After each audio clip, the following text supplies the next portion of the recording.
पर जारी है, यानी कि आईटी की कार्रवाई लगातार जारी है। जयपुर में लग्जरी वेडिंग वेंडर समेत कुल 22 जगहों पर आयकर विभाग ने शिकंजा कसा है, जिसमें वेडिंग प्लानर, प्रमुख टेंट व्यवसायी और लग्जरी मैरिज इवेंट से जुड़ी कंपनियों पर छापेमारी में पहली बार प्रदेश में क्रिप्टो करेंसी खाता मिला। हालांकि अंडर सर्च व्यक्ति ने पासवर्ड देने से इनकार कर दिया और उसके बाद टीम ने ईमेल के जरिए नोडल कंप्लायंस ऑफिसर को इस बारे में जानकारी दी और इन्वेस्टिगेशन विंग सभी अकाउंट्स ने सीज कर दिए हैं। बता दें कि इनकम विभाग ने छापामारी के दौरान अब तक कुल 20 लॉकर से 8 करोड़ 76 लाख कैश, इसके अलावा 5 किलो 76 ग्राम सोना और कीमती जेवरात जब्त किए हैं, जिनकी कीमत करीब 3 करोड़ 41 लाख रुपए बताई जा रही है। प्रदेश में पहली बार आईटी की कार्रवाई में क्रिप्टो करेंसी मिली है। जो अंडर सर्च व्यक्ति है उसने पासवर्ड बताने से मना कर दिया। उसके बाद आईटी विंग को ये भेजा गया है, जहां पर पासवर्ड डिकोड करने के लिए ये बड़ी खबर आपको बता रहे 20 लॉकर्स खोले गए हैं। लग्जरी वेडिंग वेंडर्स पर शिकंजा लगातार 19 दिसंबर से ही आयकर विभाग का जारी है। लगभग ये बताया जा रहा है कि आज कार्रवाई आयकर विभाग की पूरी हो जाएगी।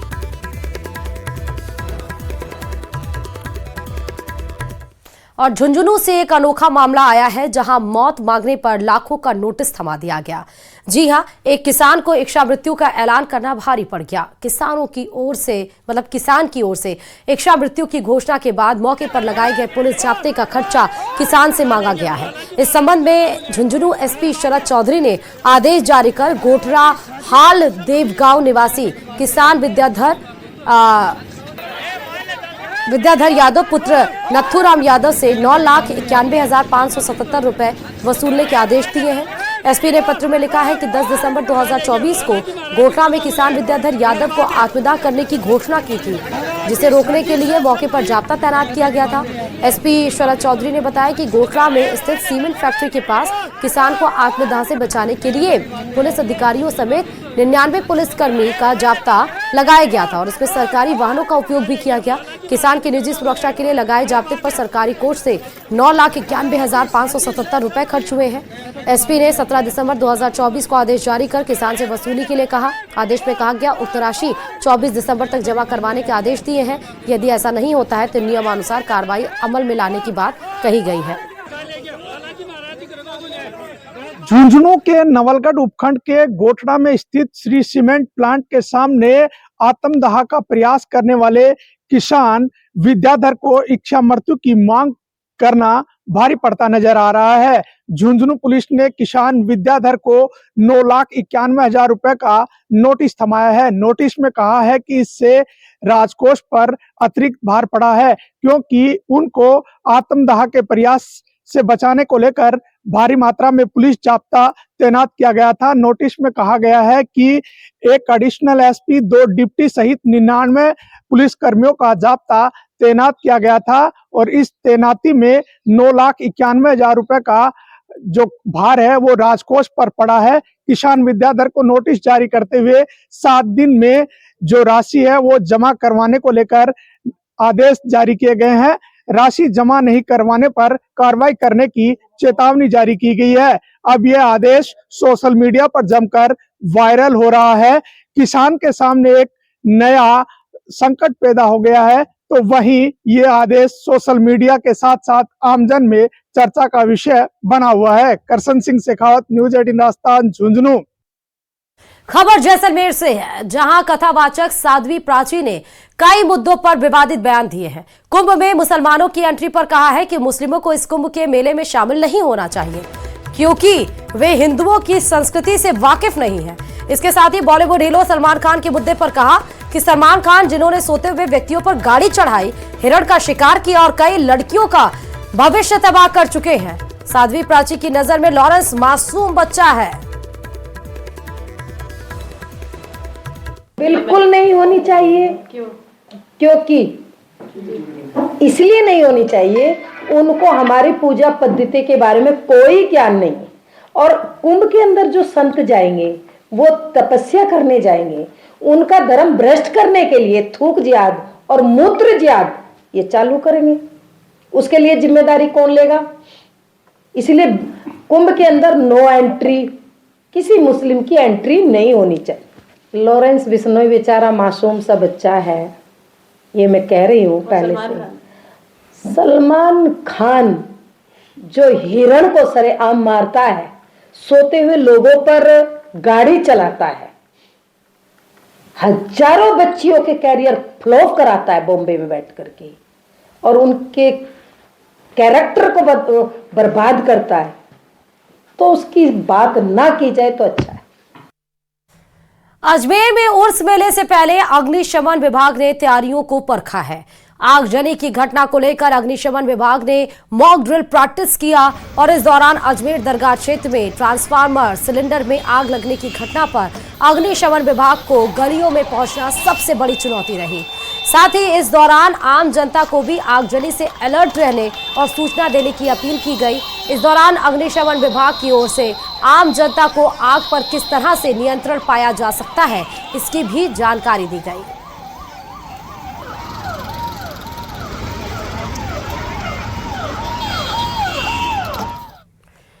प्रदेश सरकार में चिकित्सा मंत्री गजेंद्र सिंह खेमसर आज जैसलमेर दौरे पर रहे। इस दौरान गजेंद्र सिंह खेमसर ने श्री जवाहिर अस्पताल का निरीक्षण कर चिकित्सा व्यवस्थाओं को गंभीरता से उसका जायजा लिया, साथ ही जरूरी दिशा निर्देश दिए।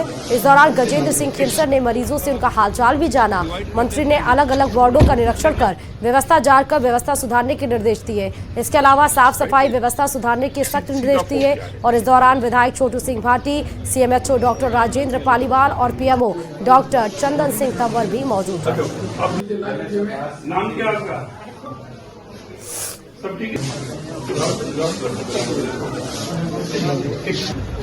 तो जितने भी है मरीज, वो तो उनसे बात करी, वो तो सब यहाँ की सर्विसेज से खुश हैं। अभी एक समीक्षा लेंगे सीएमएचओ साहब के साथ। वो समीक्षा बैठक के अंदर बैठ के जितनी भी खामियां हैं यहाँ पर जो चिकित्सा सेवाओं के अंदर, खास करके जो डॉक्टर्स नहीं हैं, अब ये जैसलमेर, बाड़मेर, आपके जालौर, बांसवाड़ा, डूंगरपुर, ये बीकानेर ऐसे ज़िले हैं जो बिल्कुल दूरी पर है, आबादी कम है, दूरियां गांव की, पेशेंट्स की सब सेंटर से बहुत दूरी है, इनको हम स्पेशल स्टेटस देंगे। और ख़ास करके जो डॉक्टर्स और नर्सिंग स्टाफ है वो उसकी पूर्ति करना सबसे आवश्यक मेरी प्रायोरिटी है। जैसलमेर में भारत पाक सीमा पर वित्त मंत्री निर्मला सीतारमण तनोट माता मंदिर पहुंची। इस दौरान वित्त मंत्री ने तनोट माता के दर्शन किए और देश में अमन चैन की और खुशहाली की मातेश्वरी से मन्नत मांगी। आपको तस्वीरें दिखाएंगे। और इस दौरान वित्त मंत्री ने शहीदों को श्रद्धांजलि भी दी है, उनको श्रद्धांजलि भी अर्पित की।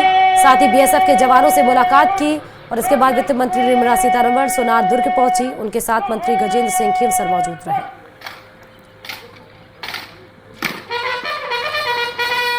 बीएसएफ के द्वारा सलामी देते हुए वित्त मंत्री निर्मला सीतारमण को तनोट माता के दर्शन किए, मातेश्वरी से देश की खुशहाली की कामना की है। तस्वीरें और शहीदों को पुष्पांजलि अर्पित करते हुए भी नजर आई।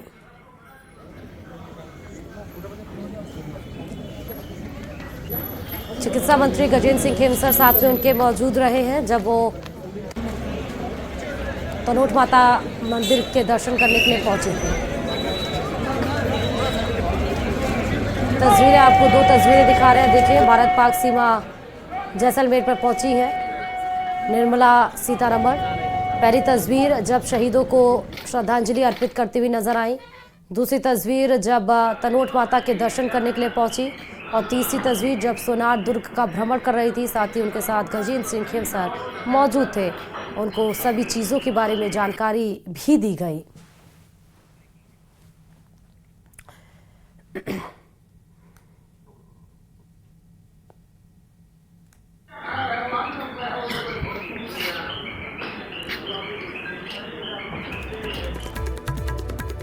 बड़ी खबर आपको इस वक्त की दिखा रहे हैं। भारत पाक सीमा जैसलमेर पर पहुंची हैं वित्त मंत्री सीतारमण और उसके बाद से निर्मला सीतारमण, जहां पर तनोट माता के दर्शन किए, सोनार दुर्ग का भ्रमण किया, श्रद्धांजलि शहीदों को दी गई, बीएसएफ के द्वारा उनको सलामी भी दी गई। बता दें कि जीएसटी की बैठक थी, तभी वो राजस्थान के दौरे पे थी और जैसलमेर पहुंचकर उन्होंने कई सारे कार्यक्रम भी किए। अब चलिए आगे बढ़ते हुए सीधे बड़ी खबर आपको बता रहे हैं। भांगरोटा हादसे में यानी जयपुर जो अग्निकांड हुआ था उसमें जिला प्रशासन ने सहायता राशि दी है। 24 घंटे में मृतक आश्रितों के खातों में सहायता राशि भेज दी जाएगी। 9 मृतकों की शिनाख्त किए जाने के बाद राशि हस्तांतरित की गई है। मुख्यमंत्री सहायता कोष से 5-5 लाख रुपए हस्तांतरित किए जाएंगे। भारत पेट्रोलियम कॉर्पोरेशन लिमिटेड की तरफ से पैसे भेजे गए हैं। भारत पेट्रोलियम की तरफ से 6-6 लाख रुपए हस्तांतरित हुए हैं।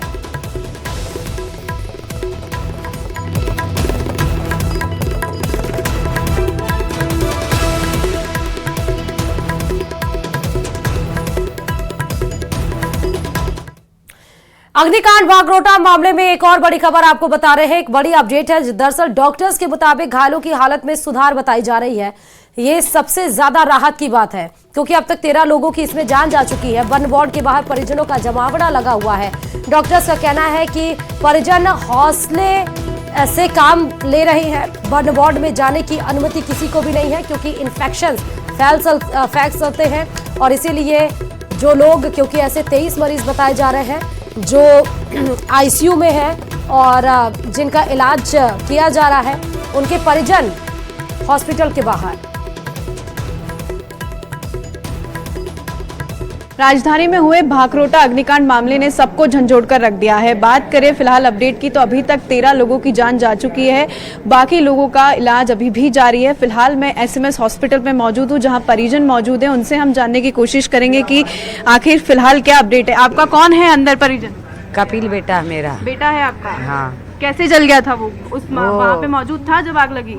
हाँ, वहाँ पे था। उदयपुर सिटी से आ रहा था वो। बस में था वो? बस में था। वो मेहनत करता था वहाँ से, मेहनत धंधा करने वाला था। 3-4 महीने से वापस आ रहा था घर से। तो वहाँ से बस में बैठा तो ऐसे बोला मम्मी मैं घर पर आ रहा हूँ खा कमा कर। तो 9:30 बजे बस में बैठा तो हमारे से बात हुई। मैं कहा आपका उतरोगे? बोले मैं 6 बजे उतर जाऊँगा जयपुर। मेरी जयपुर तक की टिकट है। जयपुर तक की मेरी टिकट है। अब कैसी तबीयत है? अब तो ऐसे धीरे धीरे बस थोड़ी सी एक आँख ही खोल ली है। आपका भाई है वो? मेरा पति है। पति है आपके? हमारी आने के कहाँ से हैं आप? नांगल चौधरी से है। नांगल चौधरी। कैसी तबीयत है? डॉक्टर ने कुछ कहा कि कैसी तबीयत है? क्या अपडेट है? थोड़ी नॉर्मल है, वैसे तो सीरियस ही है। कितना % जले हैं? 20% है, लेकिन बता रहे कम है। बहुत ज्यादा लग रहा है। मैं तो पूरा फेस है, दोनों हाथ है पीछे से।